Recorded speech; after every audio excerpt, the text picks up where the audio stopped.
Party జిల్లా కార్యదర్శి వర్గ సభ్యులు, జిల్లా కమిటీ సభ్యులు, నగర కమిటీ సభ్యులు, కార్మిక సోదరులారా, ఈరోజు మన సిపిఎం పార్టీ 24వ అఖిల భారత మహాసభలు తమిళనాడు రాష్ట్రము మదురై నగరంలోన జరగబోతున్నాయి. ఈ మహాసభలు ఏ నేపథ్యంలో జరుపుకుంటున్నామో మన వాళ్ళ విషయం చెప్పారు. ఈరోజు నరేంద్ర మోడీ గారు 2014లో ప్రధానమంత్రి అయిన తర్వాత గతంలో పరిపాలించిన పాలకుల కంటే చాలా భిన్నంగా ఈ దేశ సంపదను కొంతమంది కార్పొరేట్ శక్తులకు కట్టబెట్టే పద్ధతిలోన ఈరోజు ప్రభుత్వ రంగ సంస్థలన్నింటినీ ప్రైవేటీకరణ చేస్తున్నాడు. మరోపక్క కార్మికుల్ని కట్టుబానిసలుగా మార్చడానికి కార్మిక చట్టాల్లోనే మార్పులు తెచ్చి 4 కోళ్లు కూడా తీసుకురావడం జరిగింది. మరొక పక్క వ్యవసాయాన్ని కూడా కార్పొరేట్ శక్తులు కట్టబెట్టని చెప్పి వ్యవసాయ చట్టాలు తీసుకొచ్చాడు.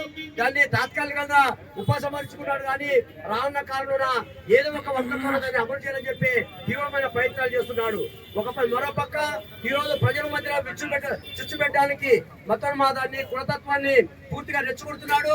అదేవిధంగా రాష్ట్రాల మధ్య అంటే ప్రాంతీయతత్వాన్ని రెచ్చగొడుతున్నాడు. దానికి అనుగుణంగా ఉండే రాష్ట్రాలకి బడ్జెట్ లో ఎక్కువ నిధులు కేటాయించాము, వ్యతిరేకంగా ఉండే రాష్ట్రానికి తక్కువ నిధులు కేటాయించడము, దానికి వ్యతిరేకంగా ఉండే వాళ్ళని చిన్న చూపు చూడము, అంటే రకంగా నియంతృత్వ పాలన, ప్రజాస్వామ్యాన్ని, స్వాతంత్రాన్ని కూలి చేసే పద్ధతిలోన ఈరోజు దేశ సార్వభౌమత్వాన్ని, లౌకికవాదాన్ని మంటగలిపే పద్ధతిలోన ఈరోజు నరేంద్ర మోడీ పరిపాలన కొనసాగుతుంది.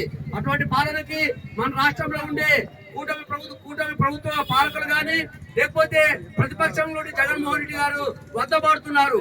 వంతపాడి వాళ్ళకి అడుగులకు మడుగులెత్తి మన రాష్ట్ర ప్రయోజనాలనే పాదాక్రాంతం చేస్తున్నారంటే ఎంత దుర్మార్గంగా ఈ పరిపాలన కొనసాగుతుందో మనమంతా చూస్తున్నాము. ఈ విషయాల గురించి మహాసభలో చర్చించి ఈ సమస్యల పరిష్కారం కోసం ప్రజలందరినీ ఐక్యమత్య సంఘటితపరిచి ఐక్య పోరాటాలు చేయడానికి ఈ మహాసభలు పిలుపునిస్తున్నాయి.